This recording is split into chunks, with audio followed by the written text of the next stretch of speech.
senses, we're taking you back to your village. Oh yes, let's recreate our age-old recipes. But it's not just about food, you know. We're celebrating culture, connecting with family, and making memories that last a lifetime.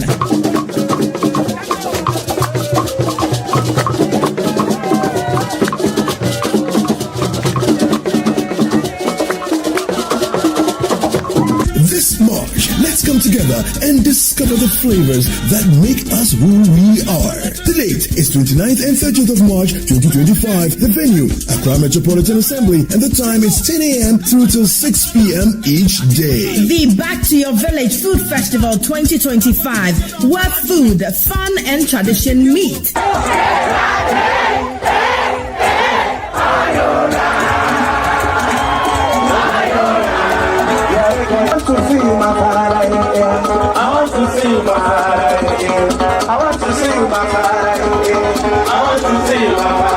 See you there. Interested vendors should call 0558-973-973 or 0205-973-973 to register. The Back to Your Village Food Festival 2025 is powered by Channel 1 TV with support from 97.3 City FM and is proudly sponsored by Gino, Goa Natural Cocoa Fruit Juice, and Pan African Savings and Loans.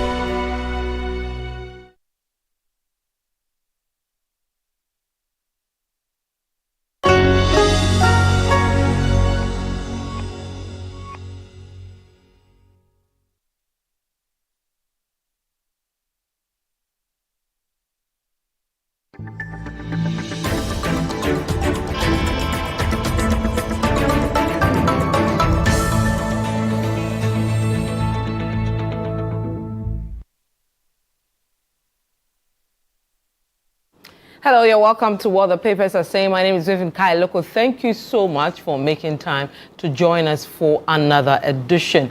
What the Papers Are Saying looks at the big stories for the week as reported by the various media outlets. My name is Vivian Lokko. When we come back, we'll take you through the big stories. Stay with us.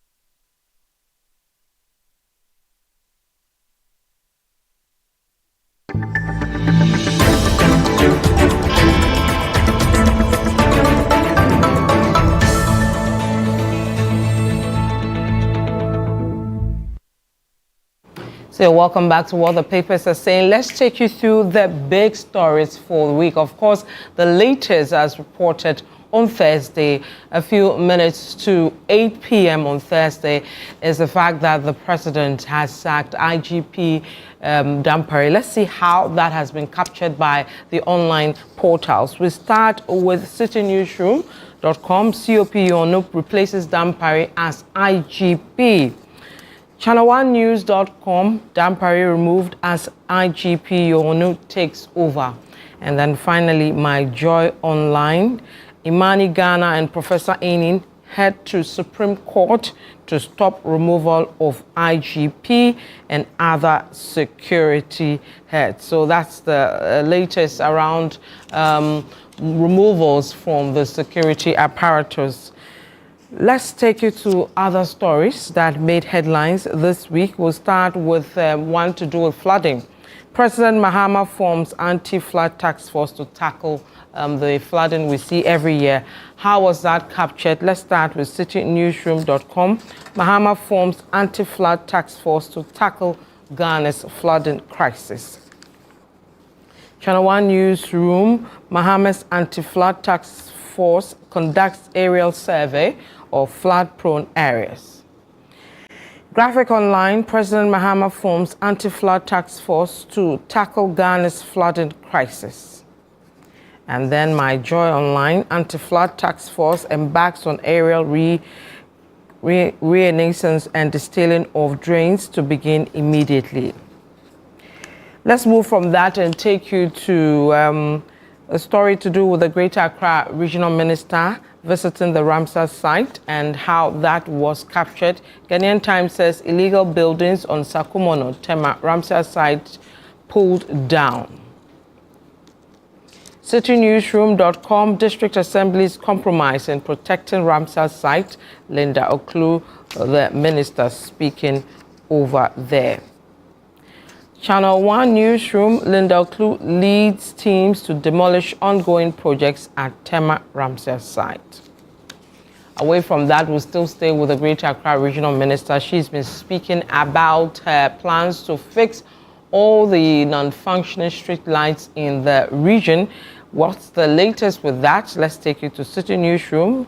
Linda Oklu, 50% of street lighting target achieved.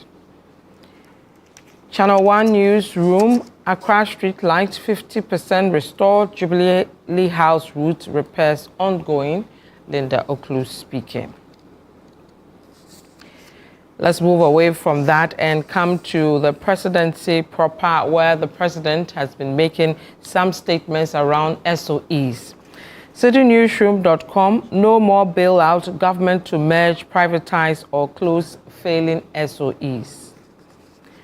Channel 1 Newsroom, loss-making SOEs will be shut down, Mahama warns.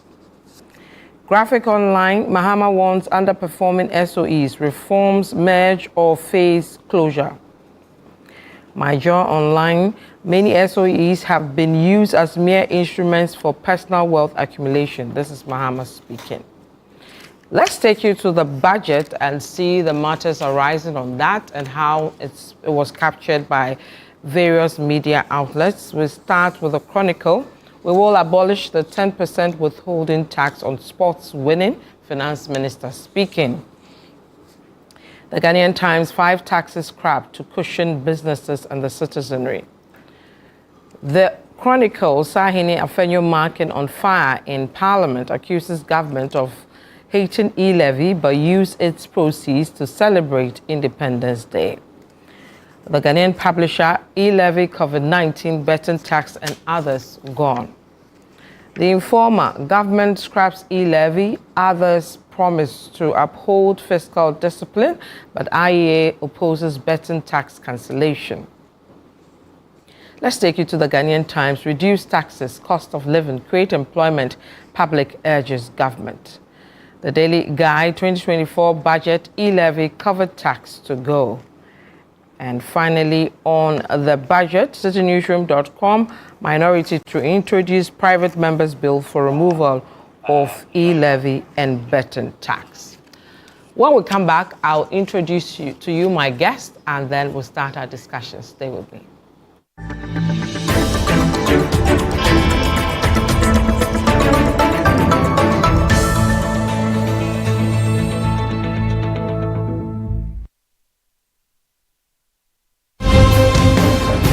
Footprints this Friday, we continue our conversation with Professor A.C. Sutherland Addy as she shares insights into her time as Secretary for Education under the PNDC. How did you end up in PNDC? I got appointed. It was a very disconcerting experience.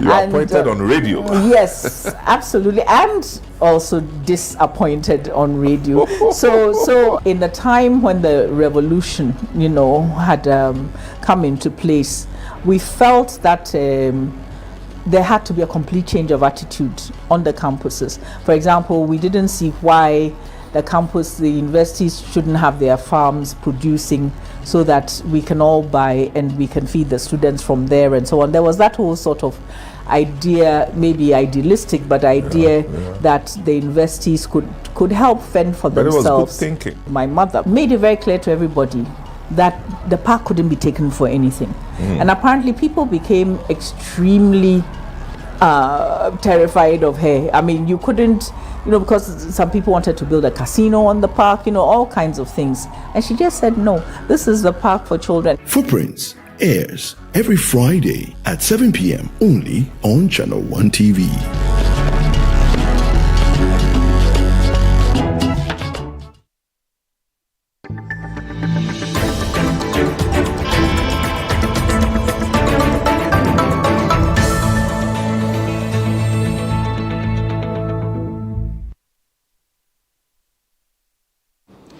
Welcome back to what the papers are saying. Let me quickly introduce our guests for today and start our discussion. Samuel Tamens is here with us at Channel 1 TV as well as City 97.3 FM. Welcome. Thank you. And then we also have Selim Adon also here with us at Channel 1 TV as well as City 97.3 FM. Selim, welcome. Thank you, Vivian. Right, so gentlemen, we'll start with the dismissal and the police service to do with former IGP, Dr. Dampare. The new replacement, we are told, is COP Yono, taking over that. Let me start with who is going to go first. Salam, let me start with you. Well, this was expected? Well, from the historical, with, I mean, the historical, the period. Yes, way things in that space have shaped up. It was something that was going to happen, but those of us who know Dampare thought he would be allowed some time to do what he was doing. But, I mean, there are a lot of interest, there are a lot of other things, so I think he had to make way for COP Yono. I really wish that he would have been allowed to stay for a while to perhaps complete a transformation of the service he was undertaking. But that's what it is. And of course, there is a suit at the Supreme Court in respect of, I mean, the appointment and dismissal of service chiefs or some specific security chiefs. And Article 1, the essence of the suit is to seek constitutional interpretation of Article 190, 191, and a few other articles. Article 190 really talks about the public service. So it lists a number of services under the public service, and the police, the immigration, the Ghana National Fire Service, and a few others are under the public services too. Of course, the Ghana Education Service, they are all the public services. So 191 talks about the protection of public officers, and it says that nobody or in the service, no public officer should be dismissed, or victimized without just cause.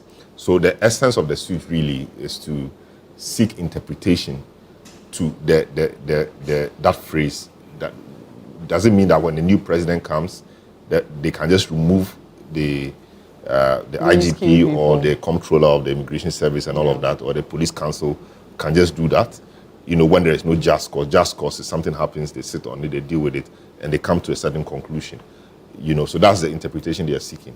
And that matter is the judgment to be delivered on the matter on May 7. And here we are today, hearing this. And of course, I saw it's Imani and Professor Kosieni who are plaintiffs in the matter. So I realized that quickly when they heard rumors about the But actually, this rumor about this dismissal has been running for close to 2 weeks now. Yes. So based on the rumor, perhaps they quickly filed, an application for interlocutory injunction to stay the hand of the appointing authority from doing so. I don't know whether the appointing authority was served or not.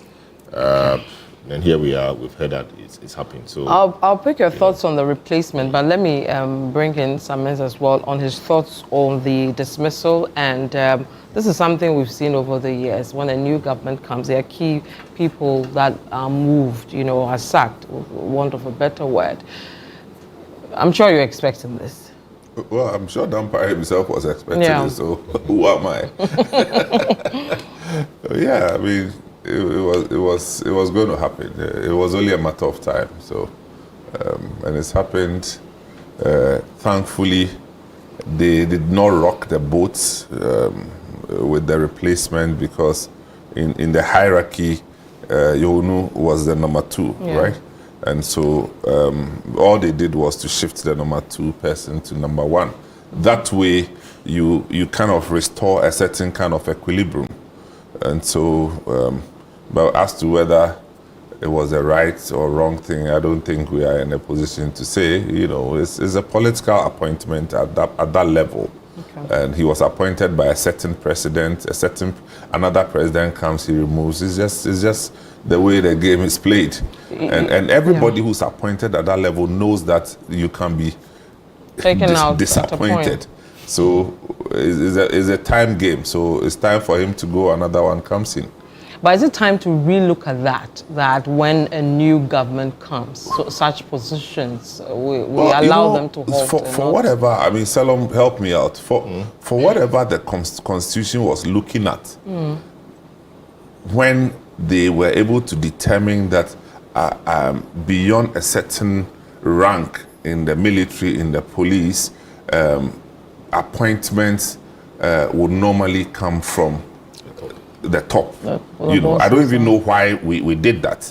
I mean, if your constitution allows for that, then why are you surprised that the person at the top is playing chess with the people? If the constitution allows for it, then I don't think we should. If we don't want it, let's go and change the constitution. Constitutional Review Committee, is this something they should look at? I don't know if it has even come up, but let's see the outcome of the Supreme Court case on the 7th of May. What the Supreme Court will say will go a long way to perhaps shape opinions, etc. But given how we play politics and how we operate in this country, I think it will be a difficult thing for any president who want to leave your security chiefs appointed by your opponents in place. Whatever, you know, I don't know what they can do, but of course they can do quite a bit.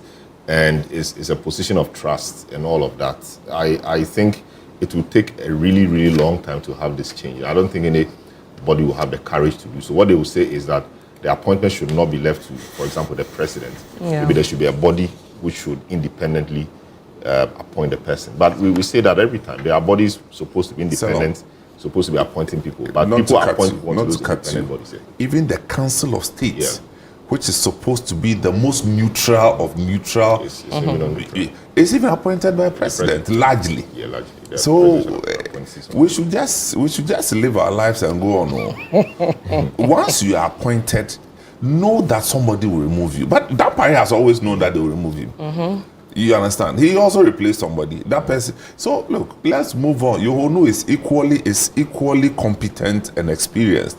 So he should also enjoy the things more. Then when he to another person, they will come out him and somebody else will come. That's all. So let's still stay with the presidency. He's been warning new appointees to the SOEs over their performance. He believes that most of these SOEs are underperforming, and these new managers must ensure that they do a better job, or else they'll lose their jobs. They'll be the organizations will be merged, privatized, or they will be closed. I mean, we've struggled with building most of our SOEs. Most of them are in debt. Most of them are near collapse and all that. These discussions have gone on for a long time.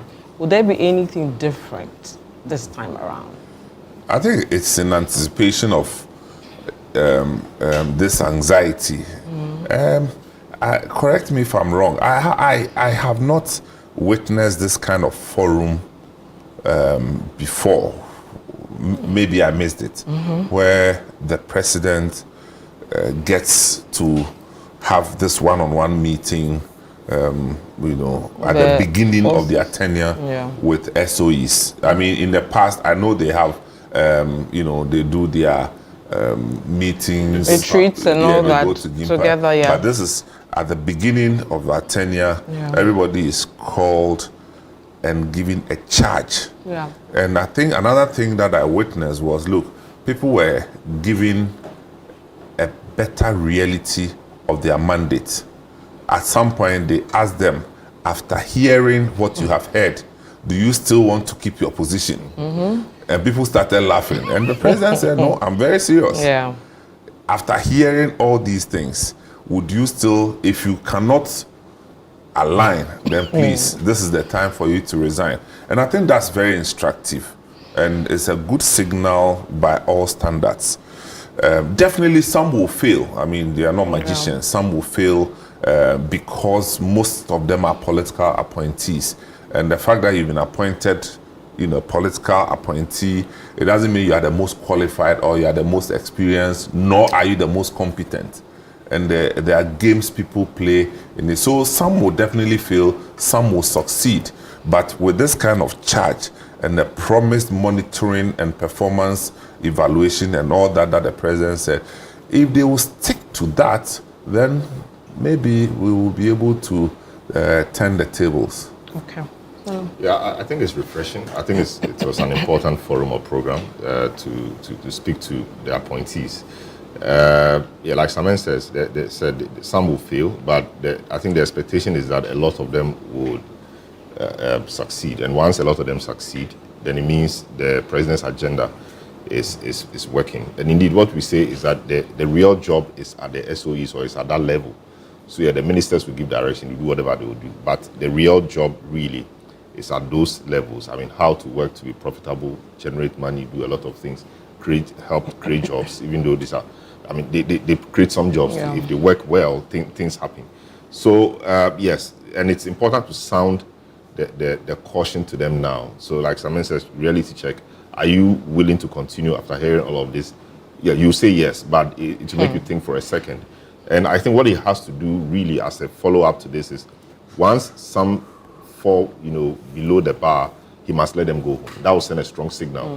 Which is said. Yes, not a situation where we say it, but we don't do it. Yeah. Or where they do something and because they are political appointees or because they are friends, we find a way of going around the issue. Once they fall below the mark, let's make them go home and let's make an example, quote unquote, of them for people to see that no, it's not business as usual. I mean, I think the president looks like he means business. He wants to leave a legacy, and the initial signs are important. The initial, things he does are very important. So I only wish them well. I hope they do well. I hope they understand the gravity of the task they have. And I think the honeymoon has been cut short after today's meeting. Yeah.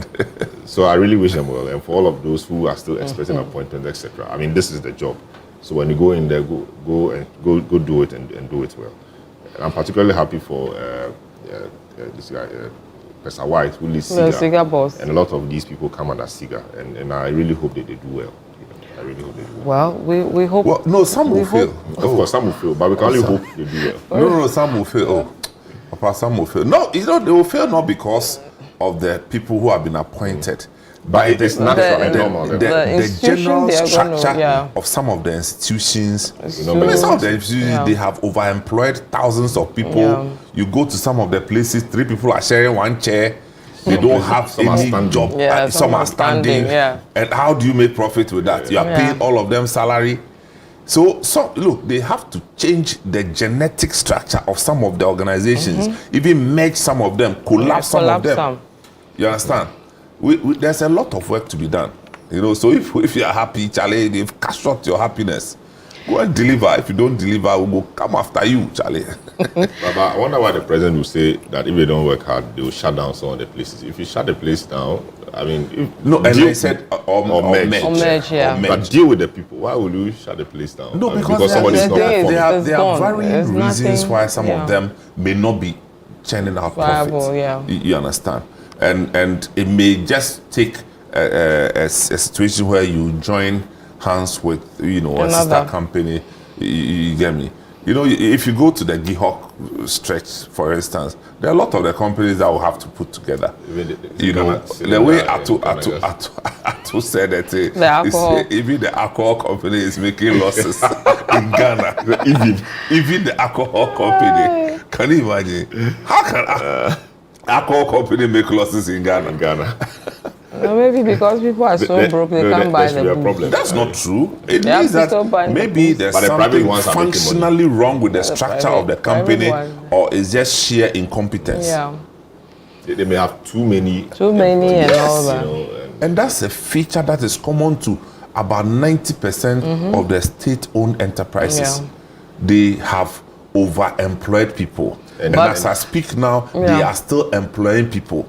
So if you are still employing people, how do you make There's no profit? strict adherence to KPIs. I mean, you are just there because you are there. Somebody knows somebody to come. If people are not working and meeting their targets, they are unable to sack them.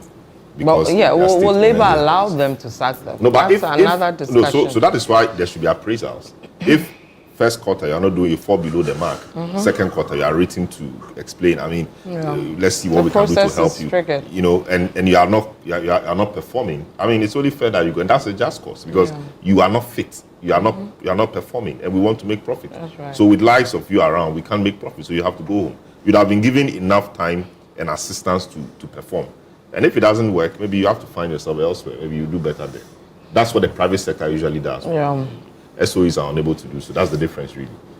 Okay. It's going to get worse. It's going to get worse. Because you are still employing more. Yeah. See, when they were talking about the state enterprise that even turned out profit, I was hoping that I'll hear the oil and gas institutions. In there. I didn't hear any.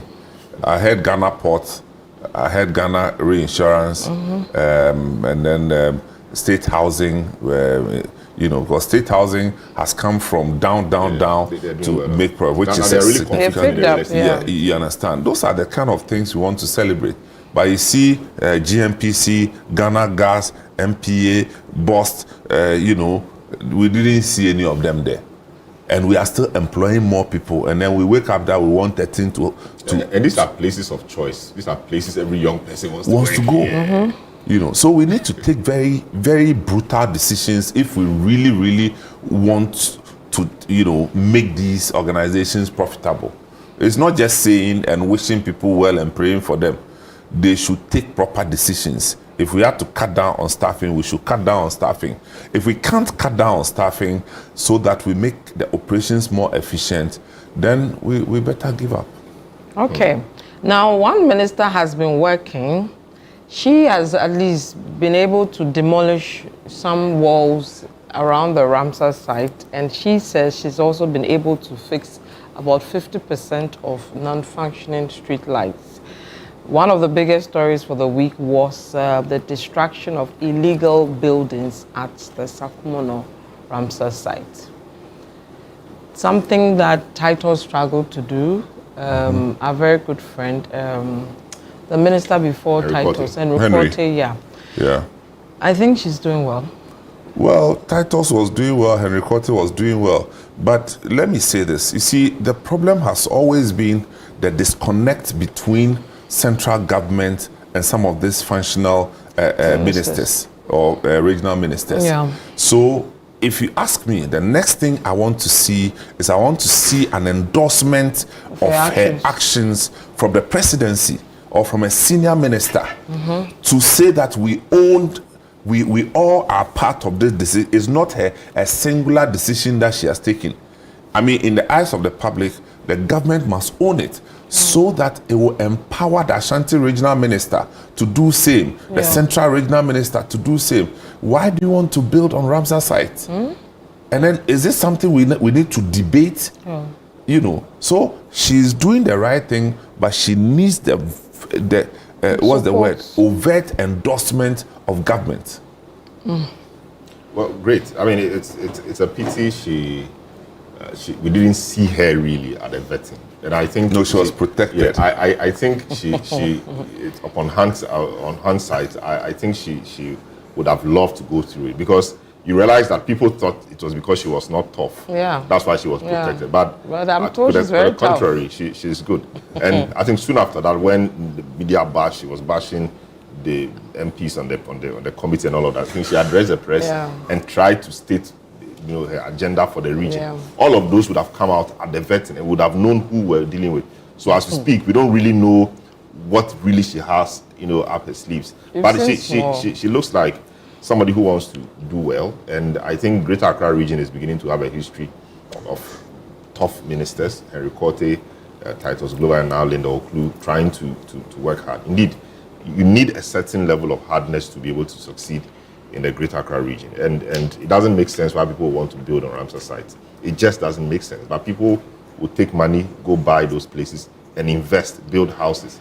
And if there's trouble, they want government or people to come to their aid. I think education is important. Of course, she said They really did not go there to demolish. They had gone there earlier to or send people to educate the people. But when people realized that they were about to come, some started quickly constructing walls. Why would you do that? And it's wasting your money, really. I think the education must go down well, and the enforcement of the law as well. And they need to punish those who flout it. The assemblies must be up and doing. You don't need a regional minister every time to be going around doing so. Once in a while, you need the support from the top, regional minister at the very top, central government, etc. But the assemblies must feel empowered to do those things, because you don't, how many of those places can she go? But for all these places, there are district assemblies, there are municipal assemblies. They know their work, and they have the full gamut of the institutions required to do the work. There are planners, there are engineers, there are a lot of people in the assemblies. What are they doing? The coordinating directors, they must be up and doing. They must work hard. They have the dissect. They must work hard and ensure that, the interest of a few will not, destroy, everybody. You go and build on waterways, build at Ramsar site, it rains, and the whole place is flooded. We are all struggling. It's not proper. I think it's important that we support her to do this. It's important that she doesn't feel intimidated, and the party in the region should also support her, and that will come. We don't want to see what happened to Henry Quarty, when now he was fighting with the regional party was fighting with him because people said he was going too powerful, whatever that means. We hope that the regional party will support her. The support from the top will make the regional party know that this is the agenda we are running with, and we are the same people. We don't want to be fighting among ourselves. There's a common agenda to keep the city clean, to keep the city working, and to keep us safe. So I think she's on the right course. But realistically, so she says this is phase one, going there, talking to the people and all that. The second phase, which is the difficult part, is demolishing the houses that have been there for a while. That, remember, TDC took them to court, to get the court to give them the green light to pull them down, but were not successful. That's the difficult one. The court didn't grant them, or the court granted, but they couldn't do it.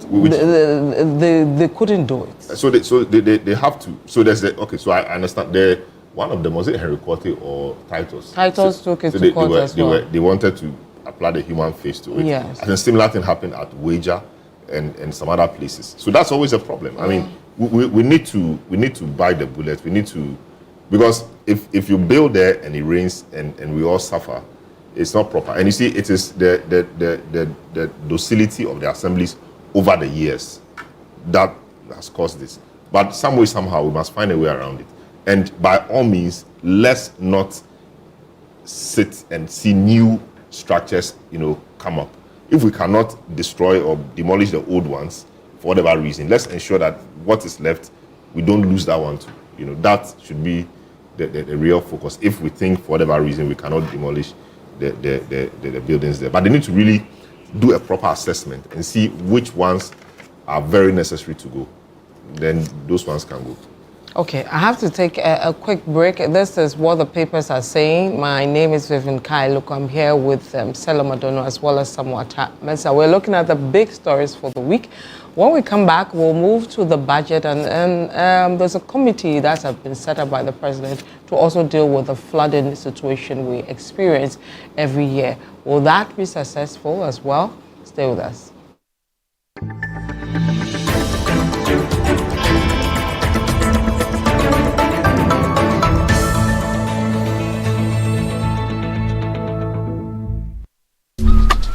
Life is a celebration of moments. Big and small. The sun is scorching, I'm feeling the heat. With Piva Drink, every moment becomes a refreshing celebration. From the beach to your home, in every corner of your world, Piva Drink adds a burst of refreshment. Give me Piva cocktail and tangerine.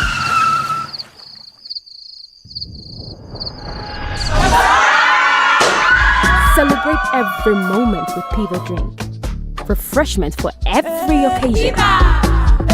Piva Drink, a taste you will love. P for Piva. This advert is FDA approved.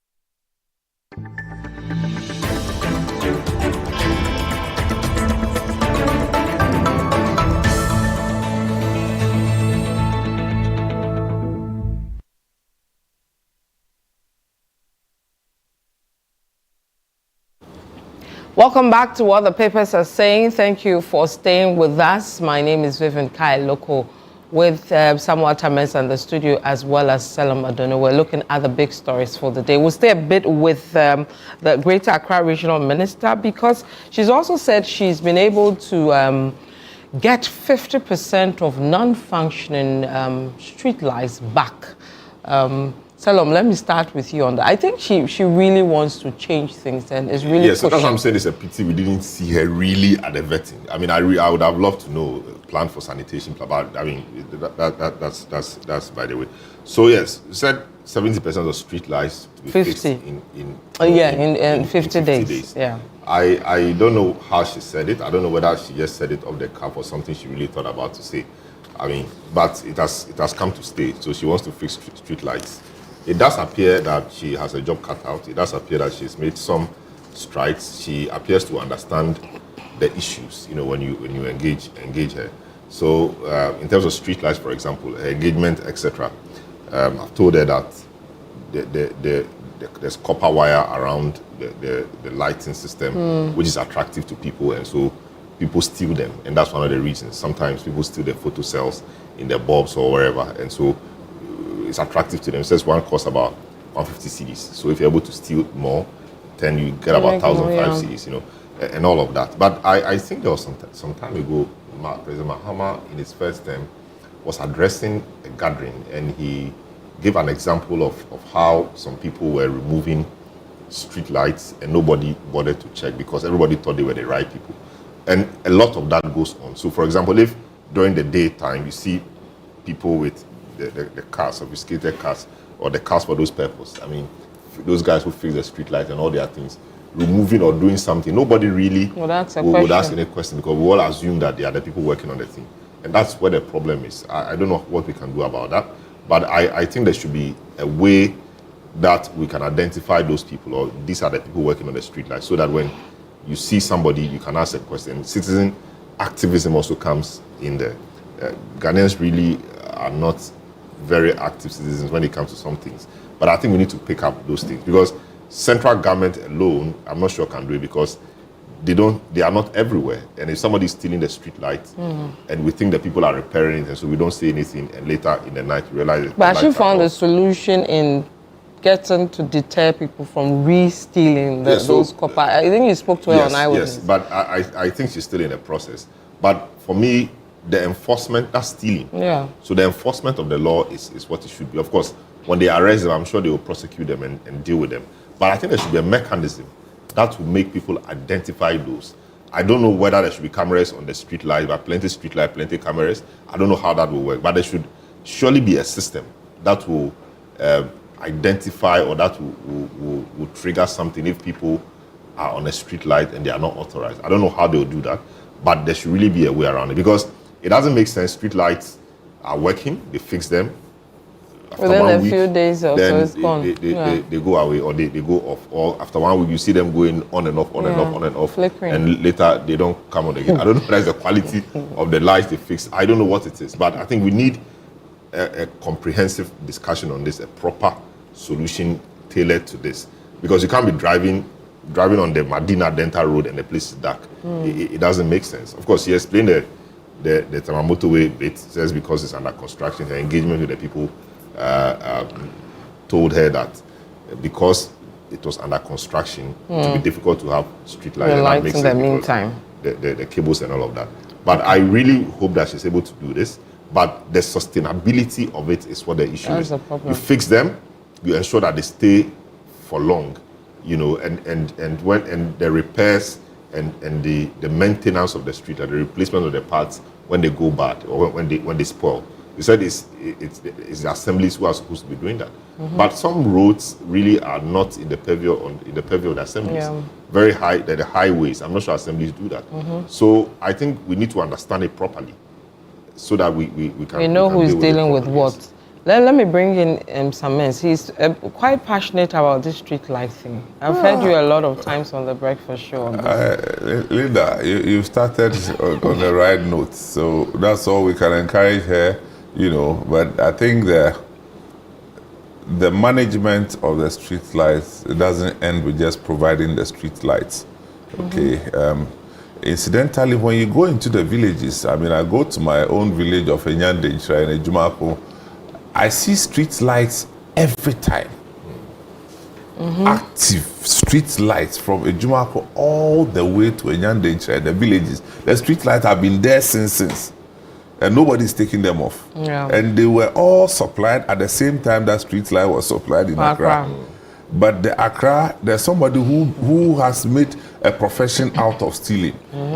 You understand? So I'm just saying that yes, you provide, but know that the person will come and steal. Now, what happens to the person who steals? Yeah. Okay. The stealer. The stealer. Yeah. What happens to the stealer? What happens? Now, how do we manage that whole chain? Yeah. Why have we not done something about the whole process of selling some of these things? I mean, how do you openly sell copper wires? Open market. Without some of these, we need to, if you like, have a legislation that will manage these spaces so that you need a certain license. Anytime you go and sell some of these things, they should be able to question you. Yeah. I mean, the informal nature of it, even acid.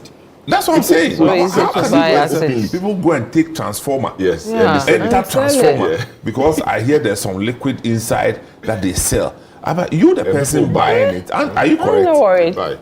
You know, so if we can't, we have to supply the street light, but we also have to mind the whole chain, you know, of those who steal the components of the street light where they sell it. You know, I mean, you have a shop, and all you do is to buy from people who've gone to steal.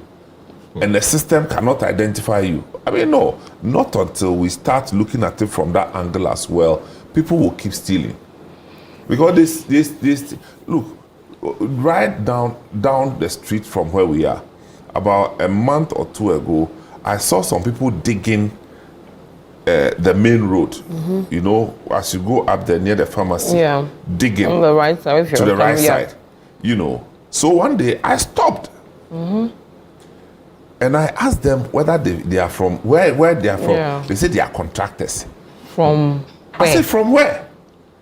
Then they looked at me and then they continued. I said, no, tell me where you are from. Yeah. If you are not from Ghana Water, you don't have any business digging.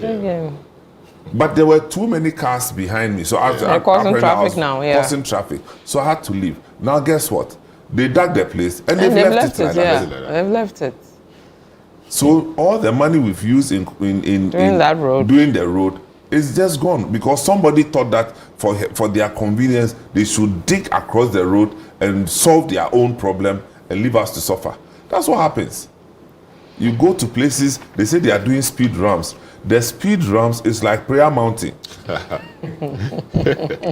The ramp itself, they have to dig the road, spot the road, and put something there. And then after 3 months, the same ramp, you start seeing spikes, metals coming out of the ramp. What are we doing to ourselves? Right. Anti-floods task force takes off. Well, I mean, we're quite good. Problem identified. We've had a good team put together. Multi-sectorial, local government in there, works and housing in there, national security people in there, NADMO, and all of those people in there. I hope they are able to come up with something very good, something concrete, something that will be long-lasting. It does appear that we know the solutions or we know the problems. Yeah. It's fashioning out the solutions that becomes a problem. And sometimes we're able to fashion out the solution, but how to implement the solution is a problem. For example, the solution says clear all persons on this waterway. That becomes a problem. So I was happy. I hear they did a reconnaissance, aerial view, you know, to identify the key places that need to be worked on, etc. I hope they come up with something because we can't, you know, perennially be having issues with flooding. Anytime it floods a bit, then we have problems. And I'm happy they'll be working with the 48 engineers of the army to do a lot of those things. I mean, the silt gutters, etc. I mean, and you see, the education should also be massive. People just dropping or littering around, and we would need to get serious with that. So look at the Odo River. It desilted, but after a few weeks, it gets filled again.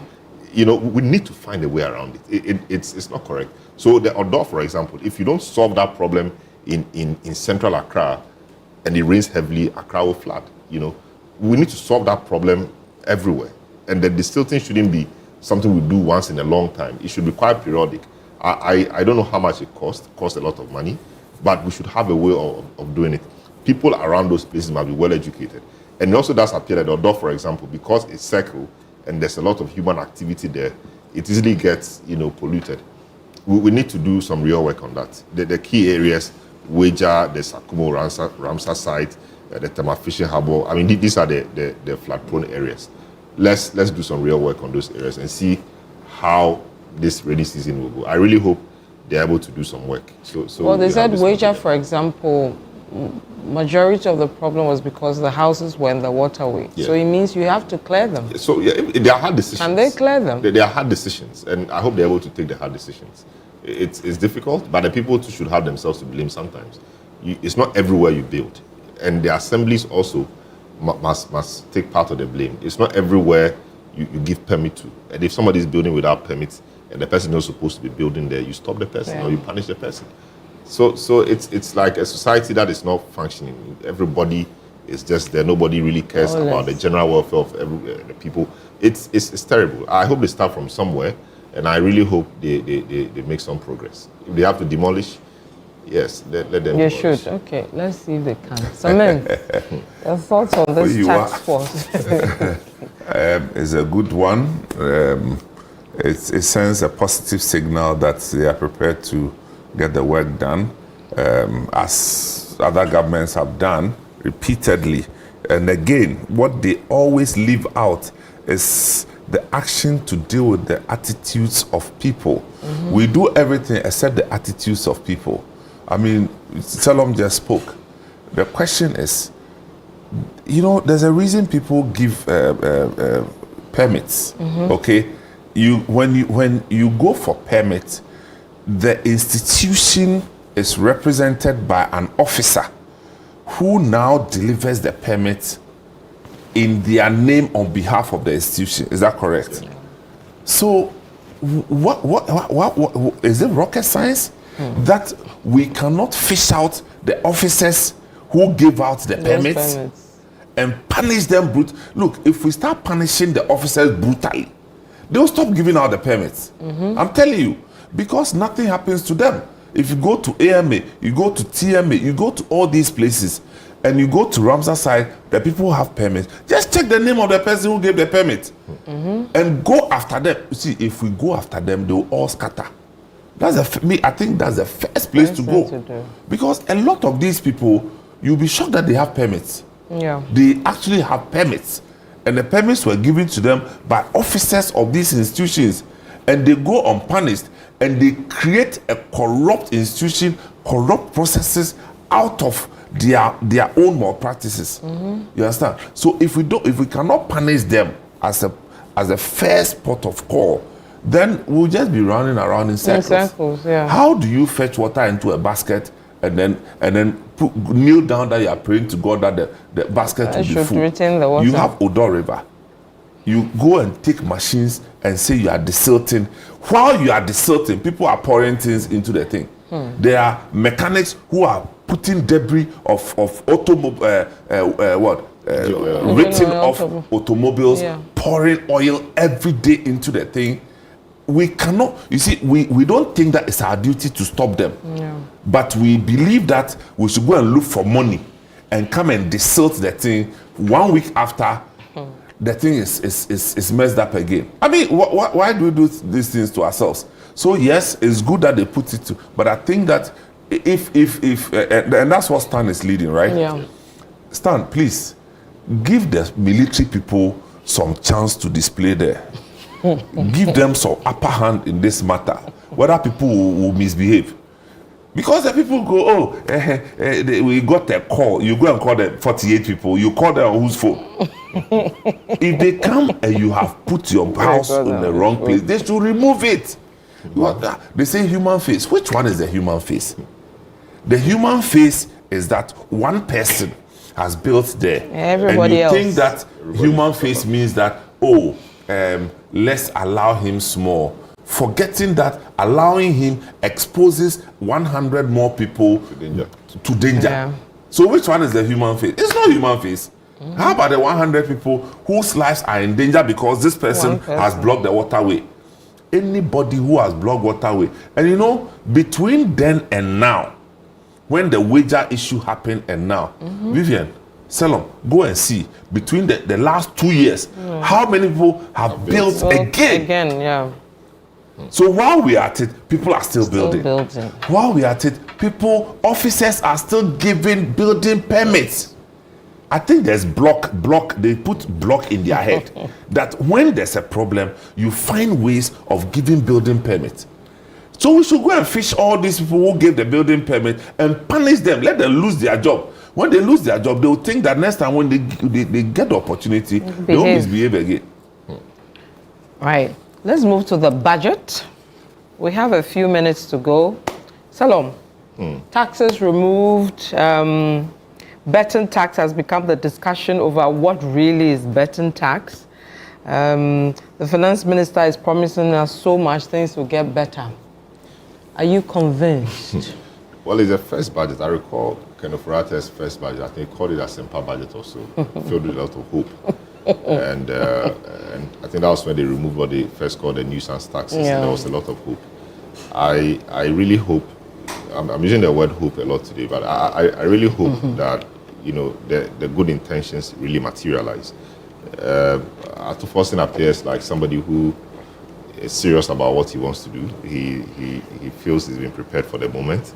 And I hope he does well. I mean, a lot of the things in their 120-day social contract appear to have been, you know, given some push in this particular budget. You know, a lot of them have foundations laid in this budget. The Women's Bank, a lot of things, even though there are issues with the allocation given to some of them, etc. But I think generally it signals the direction the government wants to take. It's a reflection of what their manifesto says and what they want to see happen.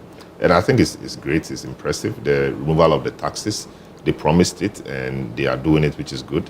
The confusion about betting tax and all of that, I think it was quite needless. I think, what's the name? Amin Adam spoke too early. I think he spoke too early and too emphatically.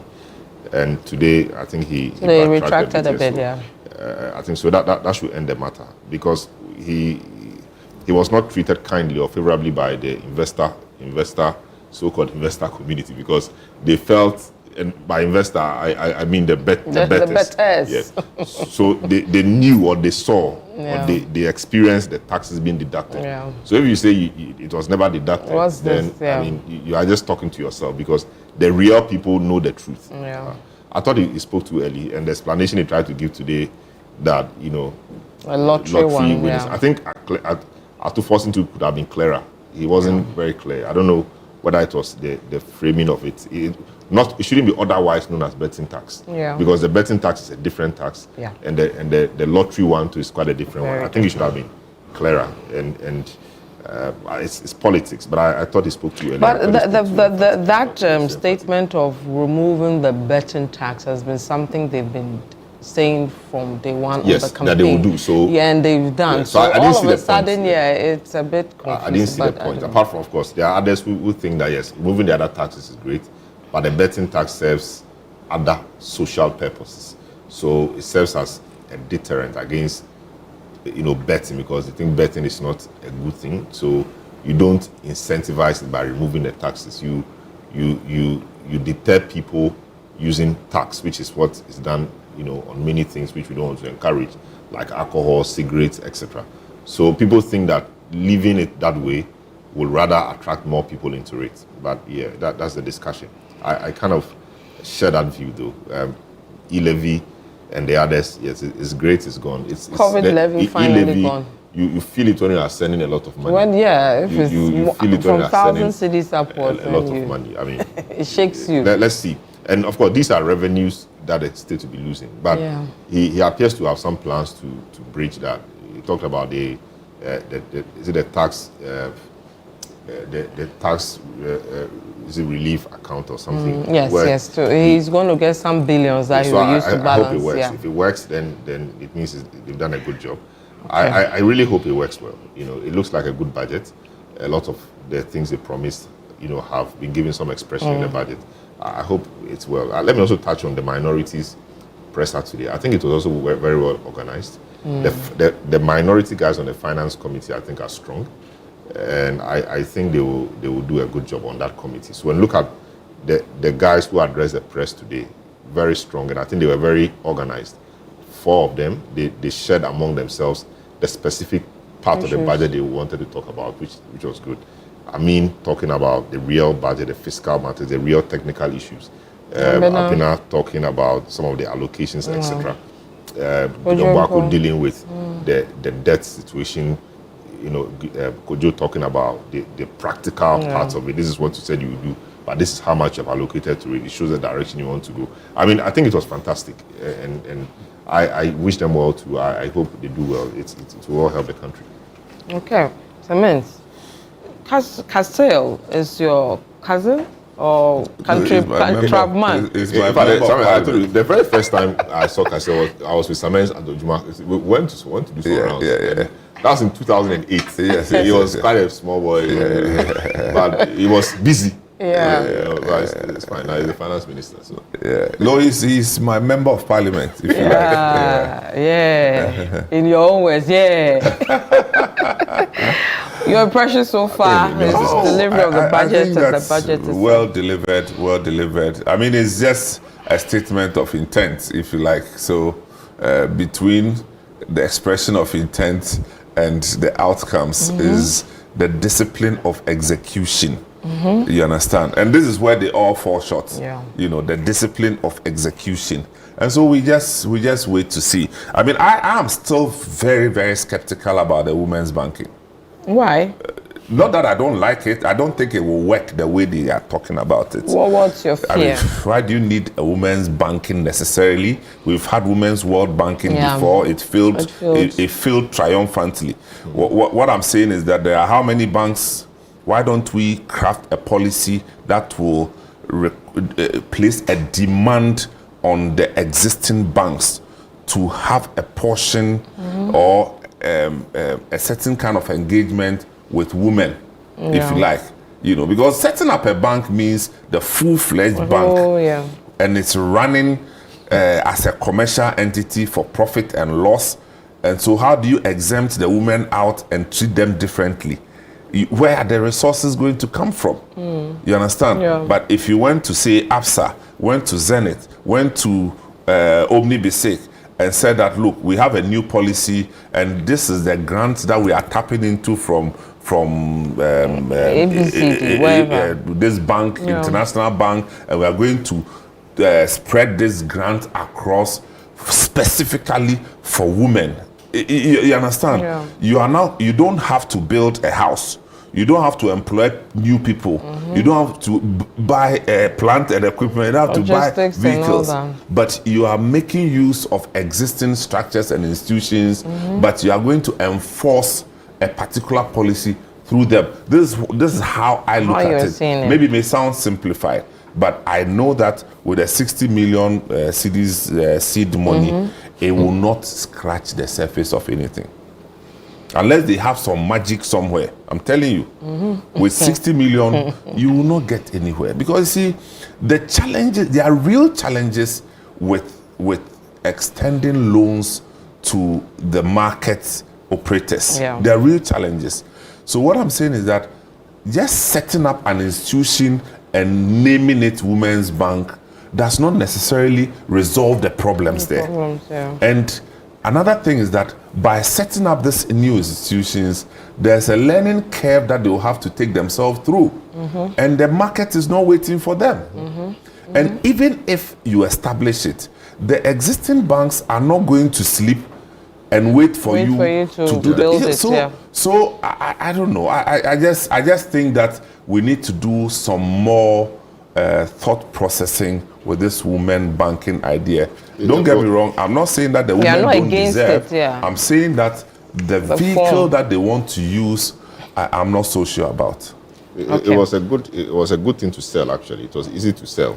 Oh, very attractive, campaign, of course. Very attractive. Operationalizing it is I mean, look at Maslock. Yeah. Maslock. Go and see how many people took money from there that they have even changed their address. And it's like a party. When you call them, they'll pick their phone and say, Mewu, I'm dead. I'm dead. I don't exist again. so let's pick lessons from Maslock. Gentlemen, thank you so much for your time. Our time is up. Samuel Atamensa and Stella Madonu, thank you. My name is Vivian Lokko, and thank you for joining us. We'll see you again next time. Bye-bye.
Well, hello and welcome to the Sport